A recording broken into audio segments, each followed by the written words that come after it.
আমরা এখন অতীতের যে কোনো সময়ের চাইতে বেশি শক্তিশালী, উদ্যমী এবং সৃজনশীল। আমি অভিভূত, আমার বাক রুদ্ধ। আজকে এই অনুষ্ঠানে আমাদের জাতির কৃতি সন্তানদের এখানে পেয়ে, তাদেরকে সম্মাননা দেওয়ার সুযোগ পেয়ে আমরা সবাই আনন্দে আপ্লুত। সবাই তাদের জন্য একটু জোরে হাততালি দিই সবাই।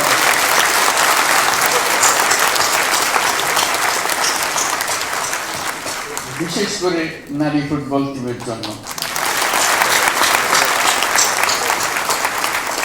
তারা আমাদের হৃদয়ে স্থায়ীভাবে আসন নিয়েছে। তারা আমাদের জাতিকে বিশেষভাবে উদ্বুদ্ধ করছে, সেজন্য আমরা তাদের প্রতি কৃতজ্ঞ।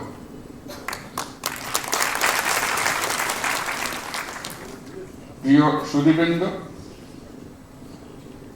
দেশের বরেণ্য ব্যক্তিত্ব যারা আজ 21শে পদকে ভূষিত হয়েছেন,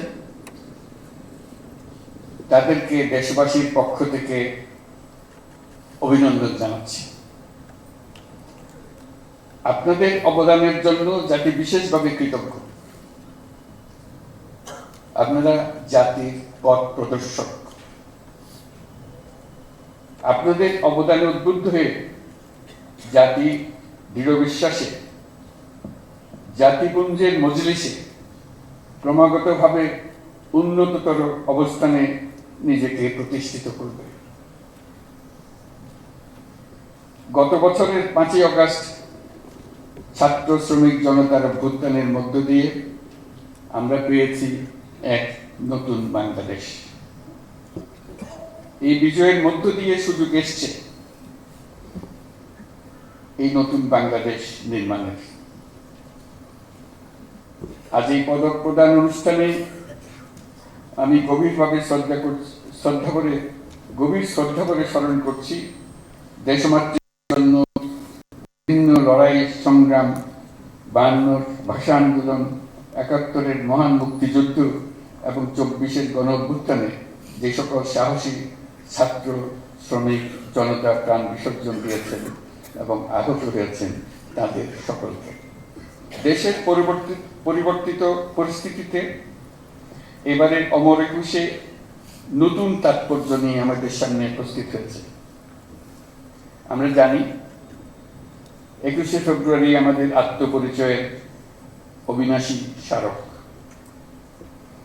আমাদের স্বাধিকার চেতনার প্রাণ প্রবাহ 21শে ফেব্রুয়ারি। 1952 সালের এই ফেব্রুয়ারি মাসেই রাষ্ট্রভাষা প্রশ্নে পাকিস্তানি শাসকদের চাপিয়ে দেওয়া অন্যায় সিদ্ধান্তের প্রতিবাদে রুখে দাঁড়িয়েছিল ছাত্র সমাজ। ঢাকার রাজপথে বুকের তাজা রক্ত ঢেলে বাংলা ভাষাকে রাষ্ট্রভাষা হিসেবে প্রতিষ্ঠিত করেছিল। এই ভাষা আন্দোলনের মধ্য দিয়ে আমাদের স্বাধিকার চেতনার এক অবিশ্বাস্য জাগরণ সৃষ্টি হয়েছিল। আমরা এখন অতীতের যে কোনো সময়ের চাইতে বেশি শক্তিশালী, উদ্যমী এবং সৃজনশীল। আমাদের তরুণ প্রজন্মের স্বপ্ন অতীতের যে কোনো প্রজন্মের স্বপ্নের চাইতে দুঃসাহসী। তারা যেমন নতুন বাংলাদেশ সৃষ্টি করতে চায়, তেমনি একই আত্মবিশ্বাসে নতুন পৃথিবীর সৃষ্টি করতে চায়।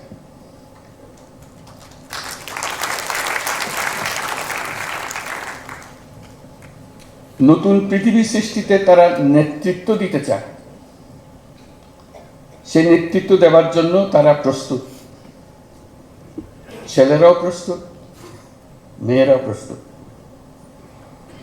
তারা ঘুণে ধরা আত্মবিনাশী সভ্যতার বন্ধন মুক্ত হয়ে তাদের স্বপ্নের নতুন সভ্যতা গড়তে চায়।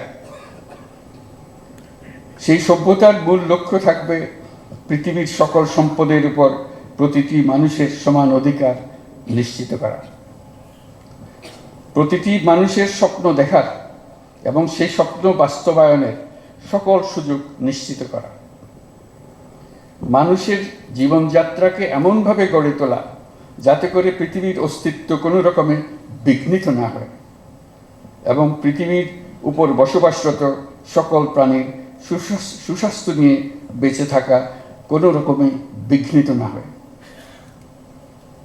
আজ এই মহান শহীদ দিবস ও আন্তর্জাতিক মাতৃভাষা দিবস 2025 উদযাপনের স্মরণীয় দিনে আমরা জাতির এই স্বপ্নের আশু বাস্তবায়ন নিশ্চিত হোক এই কামনা করছি।